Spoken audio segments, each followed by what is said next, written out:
Good morning, and welcome to a virtual service of the Allen Avenue Unitarian Universalist Church.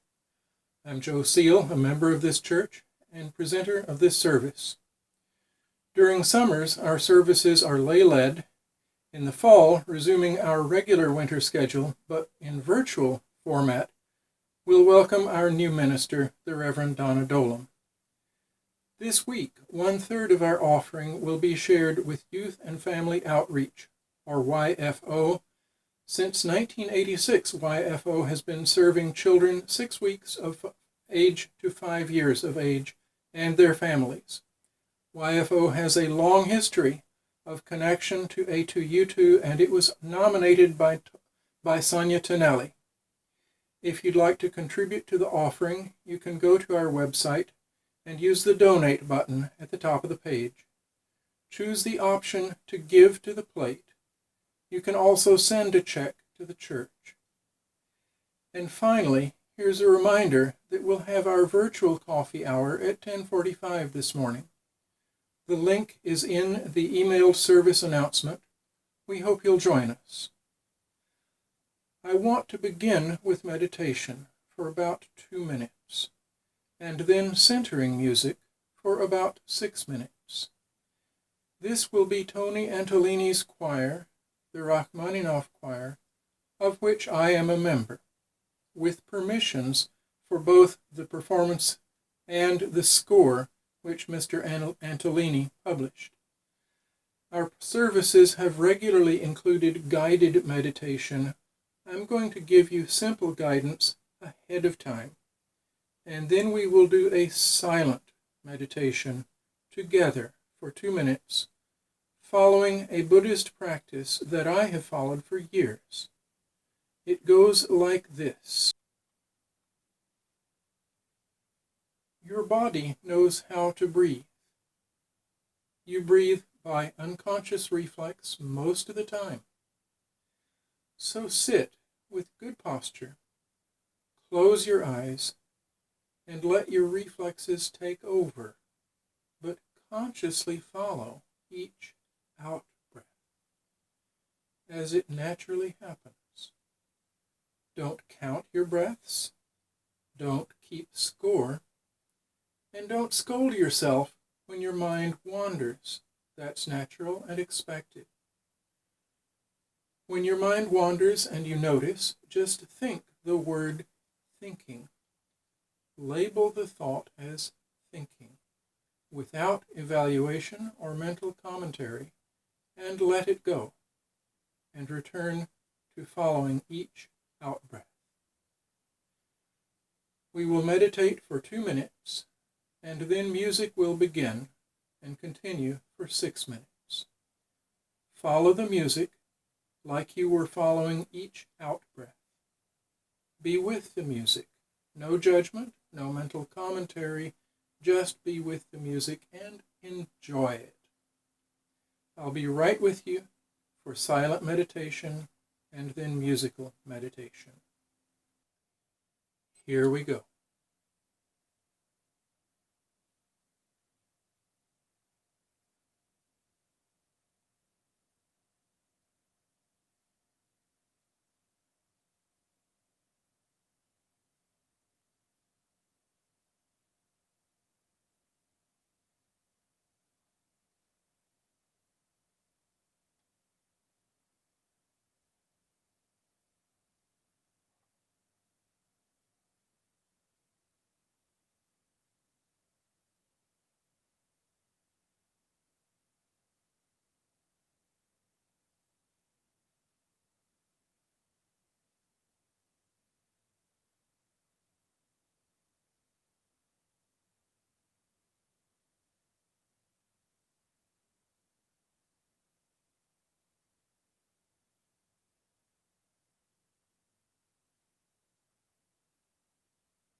Благословено Царство Отца и Сына и Святого Духа, ныне и присно и во веки веков.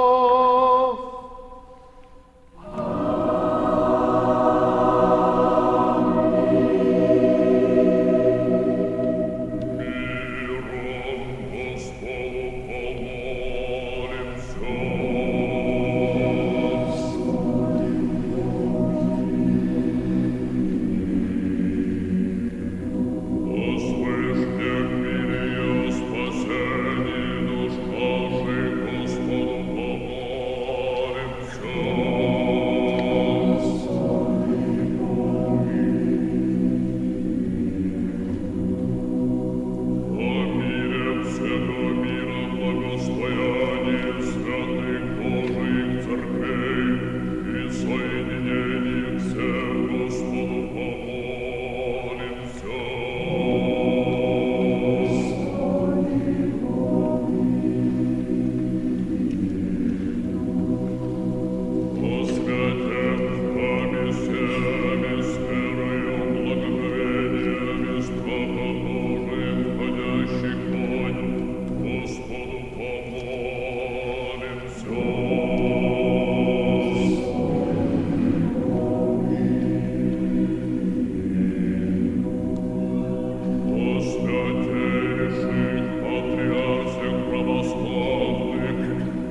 I've been thinking about non-hierarchical ways of relating to things.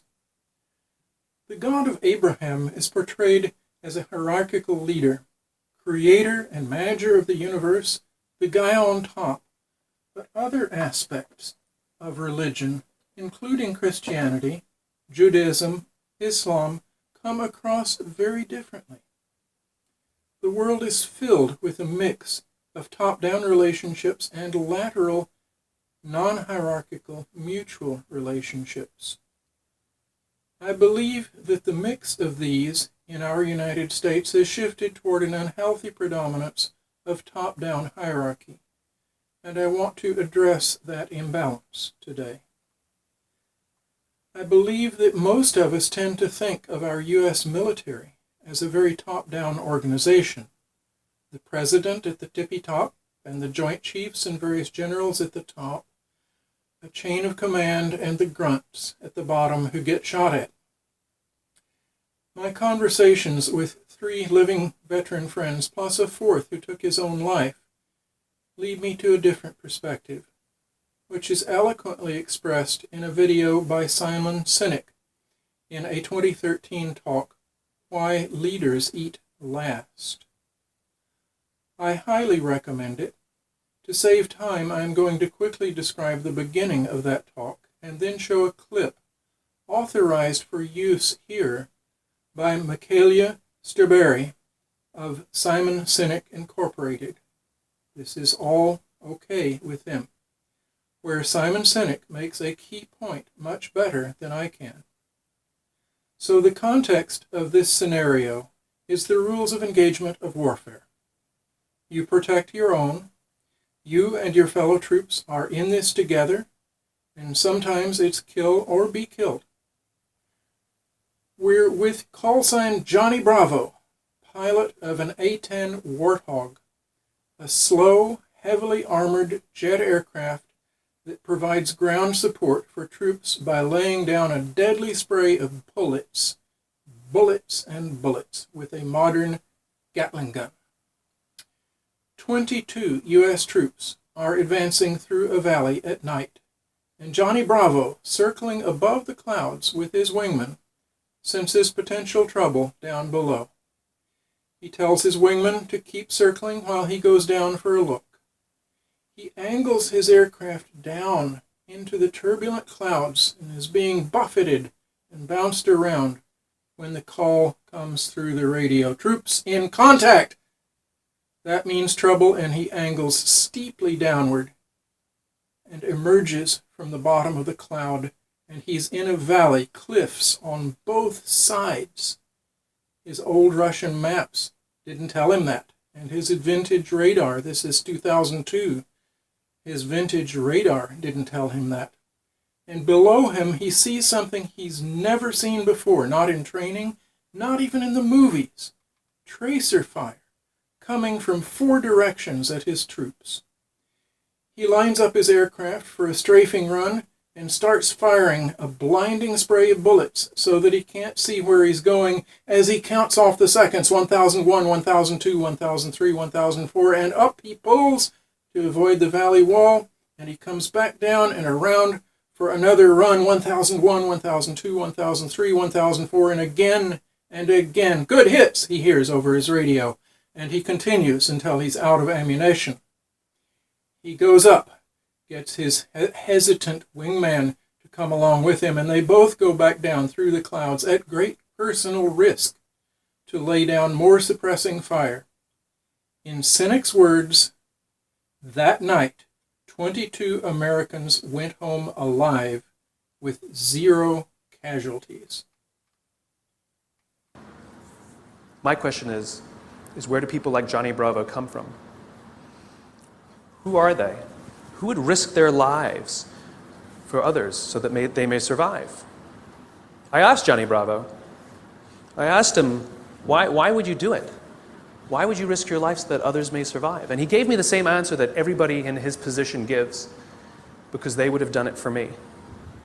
Now, if you think about it, in the military, they give medals to people who are willing to sacrifice themselves so that others may gain. In business, we give bonuses to people who are willing to sacrifice others so that we may gain. We have it backwards. Wouldn't you like to work in an organization in which you have the absolute confidence, the absolute knowledge that other people that you may or may not know who work in the same organization as you would be willing to sacrifice themselves so that you may survive? And I'm not talking about giving your life. I mean, we don't even like to give up credit, you know? So where do people like Johnny Bravo come from? Well, it's an age-old question. They're not born. They're actually made. So people like Johnny Bravo aren't born, they're made. So says Cynic, but how? Cynic does not fully address that question, but I'd like to address it here this morning. The other side of Simon Sinek's story is summed up by a statistic. Suicide rates are very high among people like Johnny Bravo, and like those special forces troops that came out of that Afghanistan valley alive. Alive because everybody stuck together and fought for the common good of the chosen group, the guys on our side. They are our heroes, but they come home and shoot themselves. I know.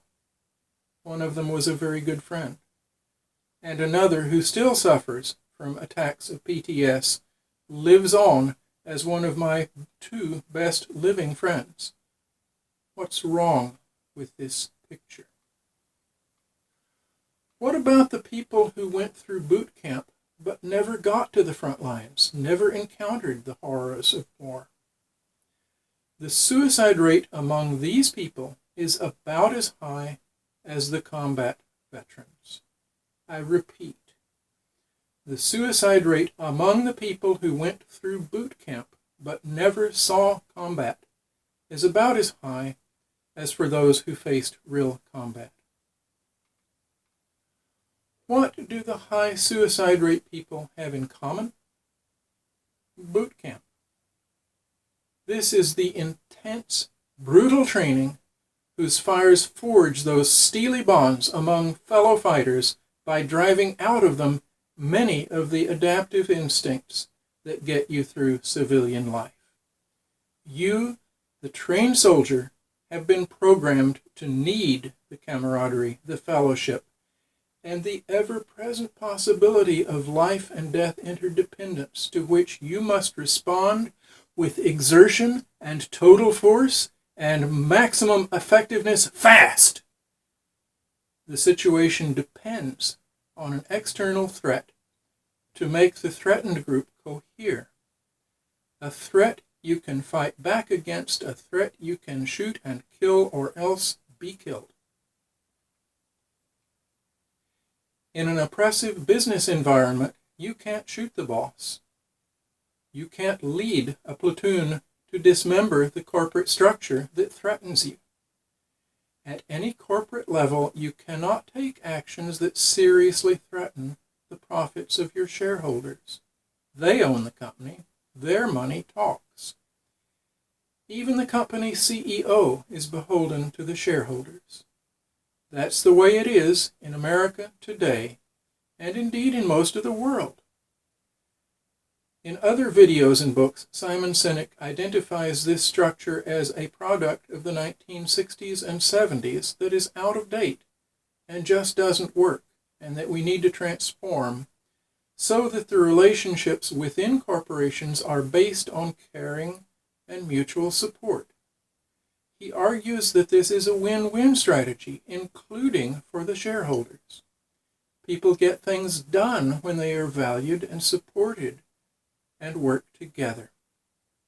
I view this as more than a pipe dream, but I've got different concerns today. Let's get back to our veterans, the ones whose very internal chemistry, their neurotransmitters, their stress hormones, have been turned upside down by basic training. Sinek asks this fundamental question in the video, but beyond Sinek's important vision of transforming corporate America, what is the cost to these veterans? In wives battered? In their children terrorized? In suicide? in super-patriotic xenophobic associations, gangs, and militias? In habituated police brutality? What are the scars of war, or indeed of a perpetuated warlike state? How can we fix this? Or is the rather mechanical notion of fixing this part of the problem? When does a focused objective on fixing a social problem become an ideological crusade that further polarizes our relationships and our nations? We have a long and noble history of political activism in this church, in our nation, and despite our frequent discouragement, we have some things to show for it. But when are 2 steps forward followed by 2 or 3 or 4 steps backwards? When is trying still harder not the complete answer? What are we missing? Dr. King didn't just rally people. He didn't just preach. He organized people to go out and rebuild what white supremacists had torn down and burned. He connected himself in people's minds with the historic legacy of Gandhi. He taught a Johnny Bravo ethic, including a willingness to put one's own life at risk for the benefit of others, but he didn't anchor that in boot camp, though he taught a path that demanded equal bravery and courage. I've spoken before of my friend who joined the Southern Christian Leadership Conference and went out and rebuilt real homes and churches. He was reviled and called a white nigger. His life was threatened. His example is representative of many who did the same. He did more than take a wrench to politically level the badly sloping, biased platform of government. He took a hammer and carpentry nails and rebuilt buildings in the presence of those who had burned them and felt threatened by his actions. How can beautiful, prayerful music stand up against the fires of political discord of which I've been speaking? I think that music lies in a different realm of fixing these problems. I'm going to play the beginning of a song by Divna Ljubovjevic, a Serbian woman. The title is Otce Naš, Our Father, commonly called the Lord's Prayer. We are so quick to name things. Lord's Prayer. Oh, she's praying to God. Well, yes and no. In Jesus' prayer, as reported in the Gospels of Matthew and Luke, Jesus does not invoke the name of God. He followed the Jewish tradition that came down from the ancient Hebrews and continues to the present day. The title Lord's Prayer came later, while the translation of the song title, Our Father, is not completely true to the Aramaic that Jesus spoke. I have seen it suggested that a better translation of what Jesus probably said would have been the familiar form, not Father, but Daddy. Daddy. Many a Jew would understand. Leonard Bernstein would have understood. And when I listen to the spirit of humble supplication expressed by Divna's voice, I do not imagine a God on a throne high in heaven. The visual accompaniment to this song will be Rembrandt's painting, Head of Christ, a countenance that says Middle East rather than Northern Europe. This ethnic Jesus is speaking, yet the tilt of his head portrays no pulpit orator, but a person ready to listen as well as speak. Hear Divna's phrasing, the humble supplication in her voice, not for wealth or life after death, but to be led away from temptation and into a state of grace, to be able to become a good person, living in a good relationship with her family and friends. Here is just a taste, but do yourself a favor. Look up Divna online. The URL is in your program, and you will see images in her music video of tranquility among friends and of their church, and suggesting that the church images have a great deal to do with this tranquility and friendship. I would take note here that I visited Divna's Serbia and Bulgaria and sung in Serbian and Russian Orthodox churches, and I found a surprise in their liturgy, as you heard it, set to music by Rachmaninoff. Their creed is Universalist. It differs from the creed coming down from Roman Catholicism and Martin Luther and John Calvin.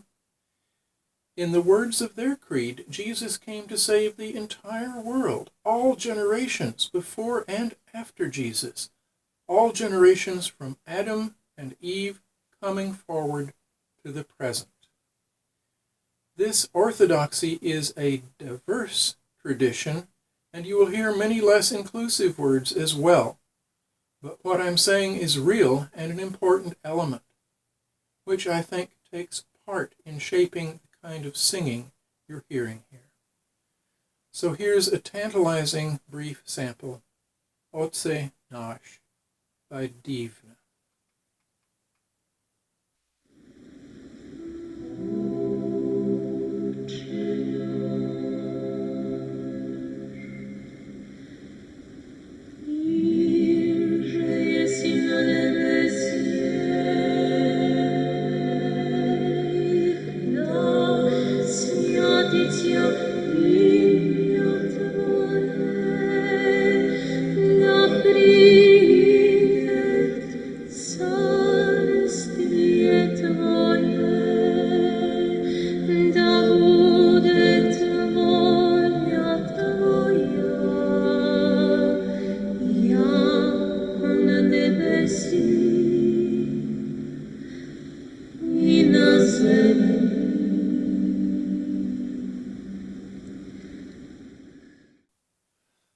I'm going to conclude with a quick tour from vertical, hierarchical, let's fix this thinking, toward a kind of thinking that is being revolutionized by 21st century genetic science.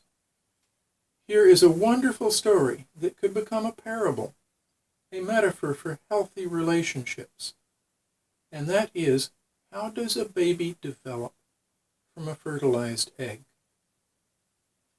This is a subject of fascination for me, but common presentations of it get it weighed down with words and lesson plans and entirely inappropriate analogies. One of those analogies being that DNA is like a blueprint for the human body. It defines a floor plan, a three-dimensional shape, even a bill of materials, and a list of all the chemical reactions and hormones and enzymes that make a body work. But this is no plan for a master carpenter to construct. DNA cannot even replicate itself. It needs the help of a living cell. You can't make a baby starting just from DNA. You need your mother's living cell, her egg, to get things going. And what do these cells do? Well, obviously they divide and become more cells. And who or what directs this process? No master carpenter, no outside force.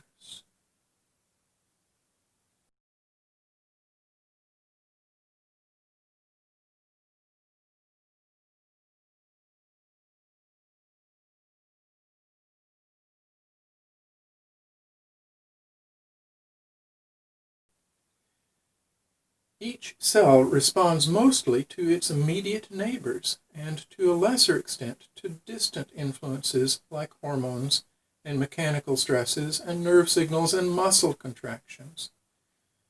The cell calls up a small subset of its complete DNA genome, the specific DNA subset that responds to this cell's relationship with its neighbors, by defining this cell's own cell type and function and detailed shape and connections.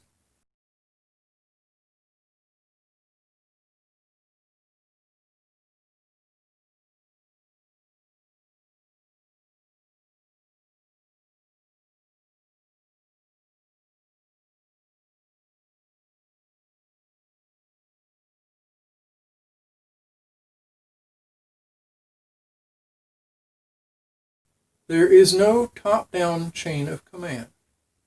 There is no hierarchy of relationships, from designer to builder to materials and resources. The body is a community of interacting cells. There is another word for it, an ecology. The body is an ecosystem of relationships. And this ecosystem extends out into the world that nurtures you and teaches you and shapes your growth, where your genetic potential finds specific, dynamic ways to manifest itself in the community of the world into which you were born. Indeed, this story shapes evolution and the living world, including our social and political world. We are surrounded by this parable. We are this parable. And yet we so commonly get wrapped up in a world that defines our place, our caste, in an economic and social hierarchy full of the language of verticality, of higher aspirations down on your luck, highest heavens here below, and the falling economy that's dragging me down with it. We live by the vertical words we use. They shape our perceived options. As we learn different words and hear different stories, we find that we have more options, more directions for action. I conclude this service with memorial music.